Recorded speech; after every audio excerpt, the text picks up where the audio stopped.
Assalamualaikum warahmatullahi wabarakatuh. Perkenalkan, nama saya Putri Nisia, NIM 118 dari kelas ASI 5A.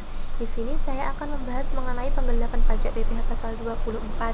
Sebelum sedikit mengenai PPh pasal 24 tersebut, yang merupakan kredit pajak yang diperbolehkan atas pajak penghasilan yang telah dipungut di luar negeri. Yang menjadi subjek pajak penghasilan pasal 24 atau yang dapat mengkreditkan pajak luar negeri adalah wajib pajak dalam negeri, baik orang pribadi atau badan yang memperoleh atau menerima penghasilan dari luar negeri, dan terhadap penghasilan yang diperoleh atau diterimanya itu telah dipotong pajak penghasilan di luar negeri. Untuk objek pajak penghasilan pasal 24 atau pajak luar negeri yang dapat dikreditkan adalah penghasilan dari luar negeri, baik sehubungan dengan pekerjaan, jasa. Itu selanjutnya, penggelapan pajak atau tax evasion dipahami sebagai tindakan ilegal yang dilakukan oleh wajib pajak untuk mengurangi atau menghilangkan beban pajaknya dengan cara melanggar ketentuan hukum yang berlaku secara sengaja. Fenomena ini berbeda secara fundamental dengan penghindaran pajak yang masih menggunakan celah hukum secara legal. Penggelapan pajak sepenuhnya bersifat kriminal karena melibatkan unsur ketidakjujuran seperti pemalsuan dokumen, penyembunyian aset, atau manipulasi laporan keuangan untuk mengecilkan laba. Dalam perspektif teori perilaku ekonomi, tindakan ini sering dianggap sebagai bentuk perjudian, di mana pelaku menimbang antara keuntungan finansial yang didapat dari pajak yang tidak dibayar dengan resiko sanksi hukum serta kemungkinan tertangkap oleh otoritas pajak. Dalam konteks yang lebih luas, penggelapan pajak mencerminkan kegagalan moral dalam kontrak sosial antara warga negara dan pemerintah. Secara teoritis, pajak adalah instrumen redistribusi pendapatan untuk kesejahteraan bersama, sehingga ketika sebuah perusahaan atau individu melakukan penggelapan, mereka sebenarnya sedang mencederai prinsip keadilan sosial. Dampaknya sangat nyata bagi masyarakat karena hilangnya potensi penerimaan negara atau tax gap akan menghambat pembangunan fasilitas publik seperti rumah sakit, sekolah, dan infrastruktur.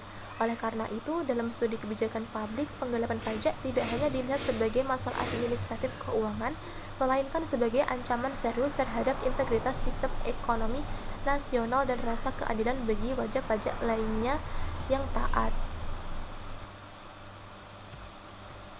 Untuk selanjutnya itu kita akan membahas mengenai soal penggelapan pajak PPh pasal 24. Contohnya di sini yaitu dalam tahun 2024, PT Sokai di Semarang memperoleh penghasilan neto sebagai berikut. A. Di Korea Selatan memperoleh penghasilan atau laba sebesar 2 miliar dengan tarif pajak 24%. Yang kedua, di Cina memperoleh penghasilan laba 2,5 miliar dengan tarif pajak 25%. Yang ketiga, di Thailand memperoleh penghasilan laba sebesar 3 miliar dengan tarif pajak 20%. Selanjutnya, di Malaysia memperoleh penghasilan atau laba sebesar 2 miliar dengan tarif pajak 24%. Selanjutnya, di Jepang menderita kerugian sebesar 2 miliar. Dan yang terakhir, penghasilan usaha di dalam negeri sebesar 3,5 miliar. Dalam pelaporannya, PT Sokai melakukan penggelapan pajak dengan tidak melaporkan penghasilan yang diperoleh dari Thailand sebesar 500 juta. Pertanyaannya, berapakah kerugian negara atas penggelapan pajak yang dilakukan PT Sokai? Untuk perhitungan yang pertama yaitu menghitung jumlah penghasilan neto, di mana laba dari Korea Selatan 2 miliar, laba dari China 2,5 miliar, laba dari Thailand 3 miliar, laba dari Malaysia 2 miliar. Untuk rugi di Jepang tidak dihitung karena dalam peraturan perundang-undangan di Indonesia, ketika perusahaan di luar negeri mengalami kerugian maka tidak diikutsertakan dalam menghitung perpajakan. Yang terakhir itu penghasilan dalam negeri sebesar 3,5 miliar sehingga penghasilan neto memperoleh hasil 13 miliar. Untuk menghitung PPh terutangnya dihitung berdasarkan tarif pasal 17 Undang-Undang PPh Badan, yaitu 22% dikali dengan 13 miliar sama dengan 2 miliar 860. Untuk total PPh terutang di luar negeri yaitu dari Korea Selatan 2 miliar dikali dengan 24%, hasilnya 480. Dari China 2,5 miliar dikali dengan 25% yaitu 625 juta. Laba dari Thailand 3 miliar dikali dengan 20% yaitu 600 juta. Laba dari Malaysia 2 miliar dikali dengan 24% yaitu 480 juta. Sehingga PPh terutang di luar negeri yaitu 1 miliar 585 juta. Untuk PPh maksimum yang dapat dikreditkan Untuk rumusnya, penghasilan luar negeri dibagi dengan penghasilan luar negeri dikali penghasilan dalam negeri dikali dengan PPh seluruh penghasilan. Contohnya seperti laba dari Korea Selatan 2 miliar dibagi dengan 13 miliar dikali dengan 2 miliar 860 juta sehingga hasilnya 520 juta. Untuk total kreditnya dari Korea Selatan sebesar 480 juta, dari China 625 juta, dari Thailand 600 juta, dari Malaysia 480 juta, sehingga PPh yang boleh dikreditkan yaitu sebesar 2 miliar 185 juta, sehingga PPh kurang bayarnya yaitu 2 miliar 860 juta dikurangi dengan 2 miliar 185 juta, hasilnya 675 juta.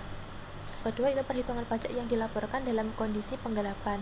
PT Sukai tidak melaporkan seluruh penghasilan Thailand sebesar 500 juta, sehingga jumlah penghasilan netonya laba dari Korea Selatan 2 miliar, laba dari China 2,5 miliar, laba dari Thailand 2,5 miliar, laba dari Malaysia 2 miliar, rugi di Jepangnya 0, penghasilan dalam negeri 3,5 miliar, sehingga penghasilan netonya keseluruhan 12,5 miliar.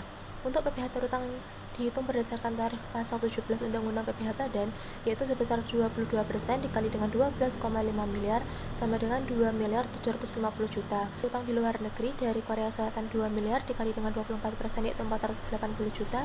Dari China 2,5 miliar dikali dengan 25% yaitu 625 juta. Dari Thailand 2,5 miliar dikali dengan 20% yaitu 500 juta. Laba dari Malaysia 2 miliar dikali dengan 24% yaitu 480 juta, sehingga PPh terutang di luar negerinya sebesar 2 miliar 85 juta. Yang dapat dikreditkan untuk rumusnya masih sama. Untuk laba dari Korea Selatan 2 miliar dikali dengan 12,5 miliar dikali dengan 2 miliar 750 juta memperoleh hasil 500 juta. Untuk dari China sebesar 625 juta, dari Thailand 625 juta, dari Malaysia 500 juta.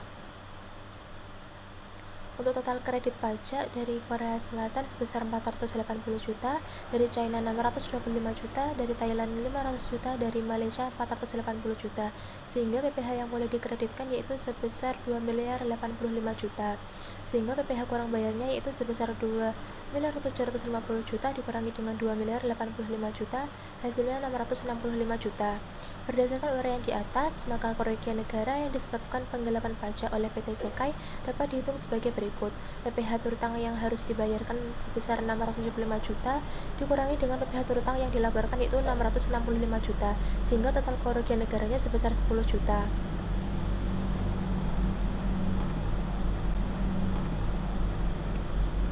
Dampak kerugian penggelapan pajak yang pertama yaitu distorsi penerimaan kas negara. Meski terlihat hanya 10 juta, tindakan ini tetap mengurangi potensi penerimaan negara yang seharusnya digunakan untuk pembiayaan publik. Kerugian ini muncul karena adanya selisih tarif antara Indonesia dan Thailand atas laba yang disembunyikan. Ketidakadilan horizontal. Penggelapan ini mencederai prinsip keadilan pajak. PT Sukai mendapatkan keuntungan kompetitif yang tidak adil dibandingkan dengan perusahaan lain di Semarang yang melaporkan pajaknya secara jujur. Resiko sanksi pidana dan denda. Sesuai Undang-Undang KUP, Ketentuan Umum dan Tata Cara Perpajakan, jika tindakan ini terdeteksi dalam pemeriksaan PT Sukai tidak hanya harus membayar 10 juta tersebut, tetapi juga dikenakan sanksi administrasi berupa bunga atau denda yang sangat tinggi, bahkan resiko pidana penjara bagi pengurus perusahaan. Yang keempat yaitu integritas data ekonomi. Penggelapan pajak merusak akurasi data statistik ekonomi nasional. Jika banyak perusahaan menyembunyikan penghasilan luar negeri, kebijakan ekonomi yang diambil pemerintah berdasarkan data laporan keuangan tersebut menjadi tidak tepat sasaran. Sekian dari saya, mohon maaf bila ada salah kata. Wassalamualaikum warahmatullahi wabarakatuh.